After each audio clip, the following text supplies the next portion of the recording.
where you get to ask questions of these leading industry professionals, and we're very privileged to have each one of them come. And I've worked with many of these guys, and Fiona, for many years, and they really know their stuff. So please come up with some good questions. I have a couple to start. I'll wait till Fiona gets set here. Oh, we'll change that. So first question, I'll start it off on, we talked about, we'll start from the last one, on tiered rates.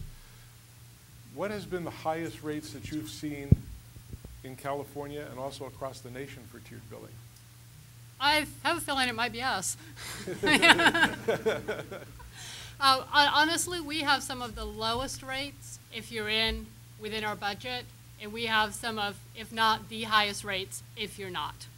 So the trick is make sure you're managing your water and be within budget. So for any one of you, how will the current water crisis impact our collective counties for growth? Well, right now we have not seen really building moratoriums. But long term, you have to look at whether or not we're going to have a solution in the Delta or we're not. I think that DWR did a theoretical study. Some newspapers misinterpreted this, but they did a theoretical study that said short of a solution in the Delta, is the amount of water that you're cutting out of everybody's budgets in the states enough to solve the ecological condition in the Delta? And they said no. It's basically, I'm not going to put too many words in your mouth or quote exactly, but roughly, instead of a third you'll be cut back, roughly half will be cut back. So I think the question really isn't, can we continue to limp along the way things are? We can't. But worse off, if we don't solve the problems that are in front of us today, they're going to get much worse. And so that's really the issue, is how do we address the issue going forward? And at least for Metropolitan, we believe that the solution involves a physical solution in the Delta. Just to add to that, related to growth, water agencies are required to do water supply assessments every time there is an application for a new development. So we have to be able to assure the reliability of water supplies for 20 years for any new development. So far, we have been able to do that. But what you're going to see is that that is only going to be able to continue and be sustainable if, number one, new developments are put in with sustainable water use, with sustainable landscapes, with practices that are sustainable, and then we're going to be looking back to our existing developments to see also where we can gain greater efficiencies in water use. So our continued ability to develop and expand, or have economic growth and continue to grow in California, is really going to depend much more on our ability to use the water resources we have locally much more efficiently, so that we can continue to support what we already have and look toward economic expansion. I couldn't agree more with these two. I think the future of California is going to be less water. I think, unfortunately, if you do it smart, you'll be all right. But a lot of the hits, I think, this is just me talking, not the state of California, that landscape is probably the biggest target on the radar right now. There's going to be some reductions, I think, in water use for landscape. But I'm speculating into the future, and I'm usually wrong. I hope I am. But I see California just going to get tighter and tighter, more efficient on its water supply. But fortunately, there's waste that can be eliminated. So that's the easy target. Let's get rid of the waste. Questions from the audience? Dave? We got a mic coming so we can hear you. Thank you. As we all get better at conserving water and reducing the amount of water that we're using, this causes revenues to the water districts to become less than they have been currently. How do we justify raising the rates because the revenues are lower than they have been in the past because we're conserving water? Well, at Irvine Ranch Water District, I showed you how effective we have been at conserving water. We have not had to raise our rates other than to cover costs of water. We have never raised our rates because we have done a lot of conservation. We actually cover all of our costs through the first two tiers. Those tiers of water, we cover that, and we also have a fixed monthly service charge. That monthly service charge that we charge associated, that's to read, maintain your meter, that covers our operating costs. So if I don't even sell 1 drop of water, we can cover our operating costs. I recover the cost to pay for the water that I have to buy through the various tiers. And obviously, the more expensive the water is, the more I have to charge in the tier. If I can reduce expensive sources of water, I can keep rates low, which is what IRWD has been able to do in the first 2 tiers. What water agencies need to look at is how they have structured their rates, because if you are recovering your operating costs through your volumetric water sales, that's when you get into potentially a lot of trouble when you do a lot of conservation. The rate structure that IRWD has in our particular model, that's never an issue because we don't recover our operating costs through the volumetric sales. Let me just chime in real quick. From the state of California's perspective, much of your water rate is not really based on how much you use at a macro level. We built dams, we built canals, we built pumping plants. Those are physical facilities. Whether they move water or not, they have to be paid for. The state of California borrowed money to build these facilities, and those loans have to be paid even if we deliver 0 water. I know that's a stark reality, but that's the truth of it. The loans have to be repaid even if we don't move any water, and I don't know the fraction, but perhaps 2/3 of the cost of the water is fixed cost. The remaining is the electricity it takes to move it from 400 miles north to here. Depending on the utility, it's between 60 and 80%. For Metropolitan being at the end of some of the facilities that you're talking about, it's around 80%. So that means that as we have 1 less acre foot of water to sell, we have 80% of the revenue that would have been derived from selling that unit of water has to now be derived from all the other units of water that we are selling. So, it's one of the questions. But in the long term, there's we need to fix the plumbing. That's, in the long term, that's fine. But even when we get out that far, you do bring up an interesting point. Short-term issues hopefully being solved. There is this perception, I shouldn't conserve water because all you're going to do is raise my water rate. Here's an interesting perspective, though. If you are the conserver in this question of who is conserving and who isn't, your overall water bill will go down. Yes, there are going to be winners and losers. And it's tough for me to sit here and say that this is an easy message to deliver, but they will be the right winners and losers. The winners will be the ones who make the investment in their facilities to conserve water, and they're going to earn back not just what they put into the structure, but also they're going to long term have lower water bills. Those that don't are going to pay the higher water bills and feel the brunt of those increased water rates. But this goes back 20 years. I've been working on water rates in Southern California, and when conservation goes in, the opportunity to lower your monthly water bill is there. The rate goes up, but your water use goes down more. And so when you multiply those two numbers out, you pay less.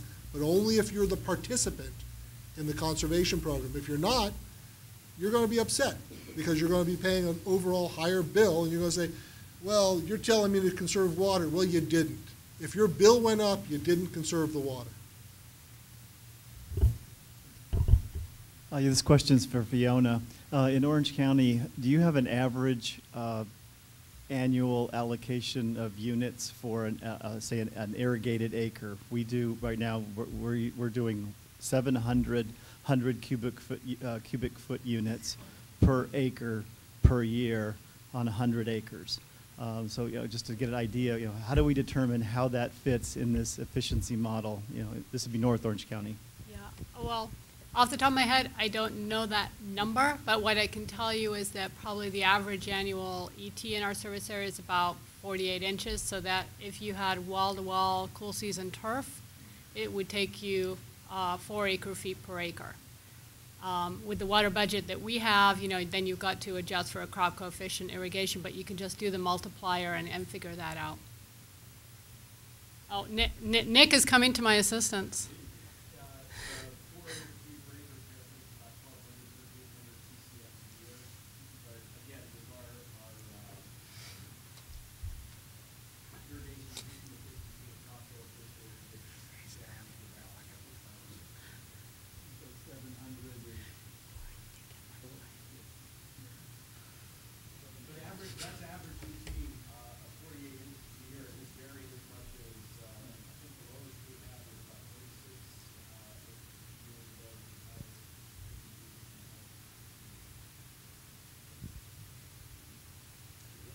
Okay, I just wonder, with the water shortage that is predicted, is there any emphasis being placed on establishing desalination plants that are or would be cost effective? Could you repeat the question? Yeah, I'll repeat the question. With the water shortages that are being projected, what is the plan for cost-effective seawater desalination? Metropolitan currently has a number of signed contracts to help support the development of up to 5 seawater desalination plants in Southern California. The local end of those projects are running into some snags, whether they be environmental or just economic. But we recognize that to put these things in perspective, by the year 2020, we figure that seawater desalination might be 3% of our water supply in Southern California. So it's not a panacea by any stretch of the imagination. One of the things to think about is that the system in Southern California was designed to deliver water from the north and the east. Now think about the system, your circulatory system. The largest arteries and veins are right there at the heart, the source. You go down to the little capillaries in your fingers, you're not going to be, they don't start an IV right here, they start an IV up here. They don't start an IV at their fingertip, they start an IV here where they can get into a good vein. Well, the coast is at the little capillary end of the system. And so there is some limitation, natural limitation, based on the infrastructure, unless we're going to dig up all the coastal towns and put in mains going the other way. There are some natural limitations as to what we can do. There are some good sites out there, and some folks in some of our member agencies have identified them, but it's not going to ever replace the large-scale water needs that we have for the Colorado River and the State Water Project supplies. So, but again, some of the economics of them are going to drive those projects further into the future. But my guess is by 2020, 2025, a maximum of 3% of our water supply in Southern California will be seawater desalination. Likely in the short term, water conservation, recycled water is probably going to be the most efficient, or at least, whatever I'm trying to say. Most cost efficient. What he said. Most cost efficient. You know, desal has the attraction, if you will, of being this endless supply. It's out there, it's got problems. It is more expensive at this point, significantly more expensive. But I wouldn't, I personally would like to see us venture out into there, and I think Metropolitan is doing that now by encouraging those projects in their service area. I think until we start to use it a little, we really won't know how it pans out. Because, you know, some things look good on the engineer's piece of paper, and they don't quite pan out when you really hook everything up. So I hold some hope there, but right now, the most cost efficient is the conserved water and the recycled water. Yeah, I just want to talk about, you mentioned that recycled water should be an emphasis for the landscaping.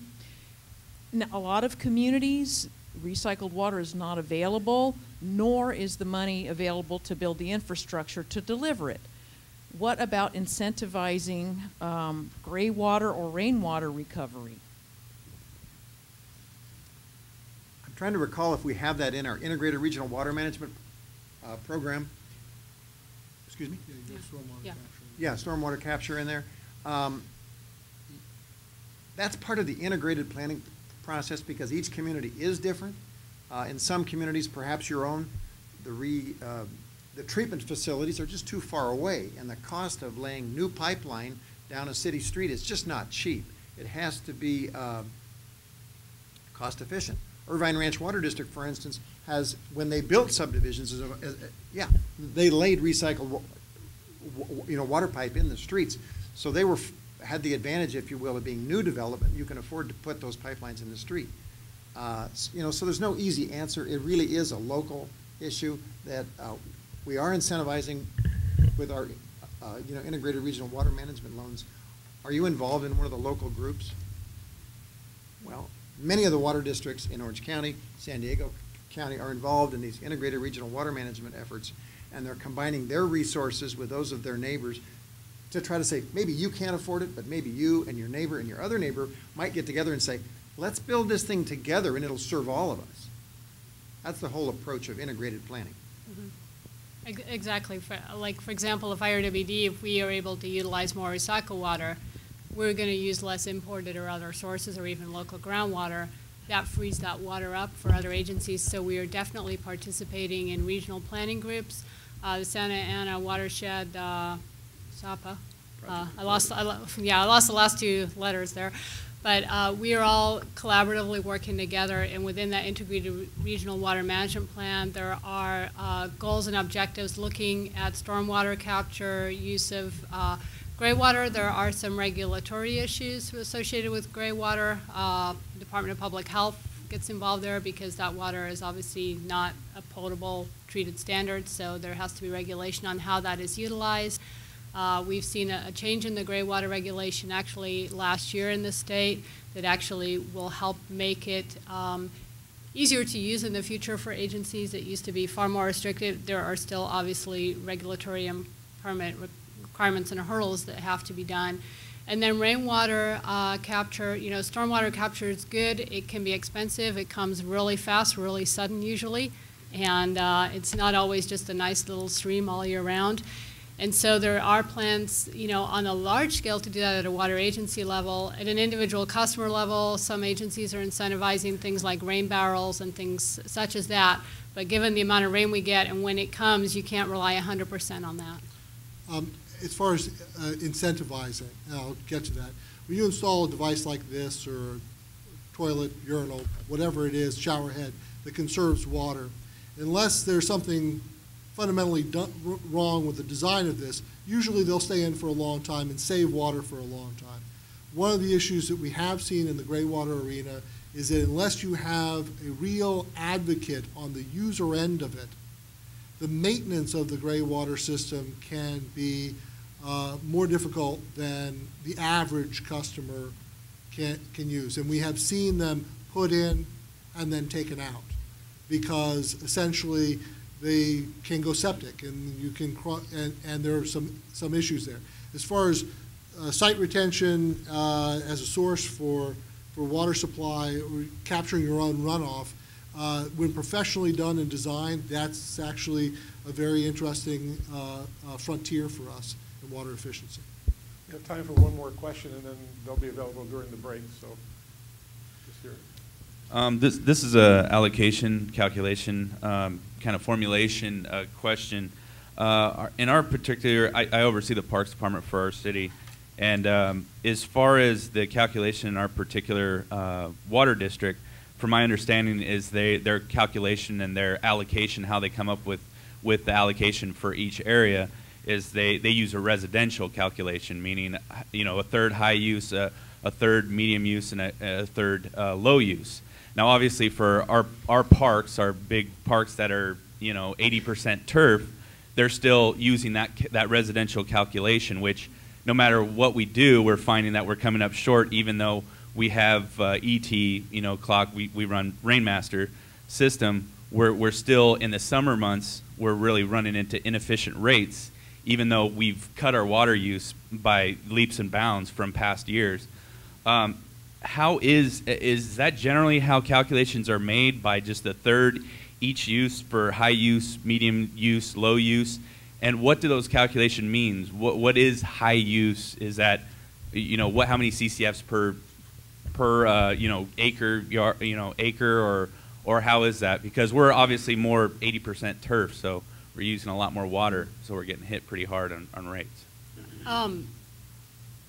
You're not IRWD, I can tell from the way the rates are, but it really depends. Each water agency sets its rates and allocations in different ways. Some agencies may have an allocation that is set based on the amount of irrigated acreage you have, the plant type you have, et cetera, which is how we do it, and I would hope that we would provide enough allocation to meet your needs. Other agencies set it, if they don't have that information to set a budget, they might say, well, let me draw a line. Here's the average, okay, so here's what I would expect a site to use, low use, medium, and high use. So different agencies have different data. They have different, ways of setting rates at their disposal. Some are subject to city council types of issues, and so how your rates are set and what goes and how much water you get in any one specific tier is going to be determined by your agency. So probably I would suggest that you talk to your agency and understand that, and you might want to even see if you can meet with someone to discuss how your allocation is set, and perhaps they might need to look at how they can work with parks to make sure that you're getting sufficient allocation. Obviously you don't want to have overwatering, but that might be something that you can talk with them about and meet with them. They're always set on an agency by agency basis. We're not a retail agency, so we don't involve ourselves with these local rate questions, but I sometimes dabble in areas that I shouldn't. Essentially, the model landscape ordinance says that you should have for non-ornamental turf, utilitarian turf. You should have 0.8, is it? Or is it 1.0? 1.0. So one of your discussion points when you go in and talk to the water department is that you have, say, playing fields, fairways, whatever that is, that are utilitarian turf. In other words, the use can't be achieved unless it was turf. In which case you should have a water budget commensurate with that. But don't be surprised if they come back to you and say, hey, I want to audit that, and if you have ornamental turf somewhere on your site, they're going to say, that ought to be drought tolerant. And so you take a look at it yourself and see whether or not that discussion is going to play out in your favor or not. Our goal is not to eliminate utilitarian turf. It's not even to eliminate ornamental turf when used in moderation. But for excessive amounts of ornamental turf, that is a use of water that's very difficult to justify in the climate, with the resources as dear as it is, and with the amount of costs that society pays for bringing the water into Southern California.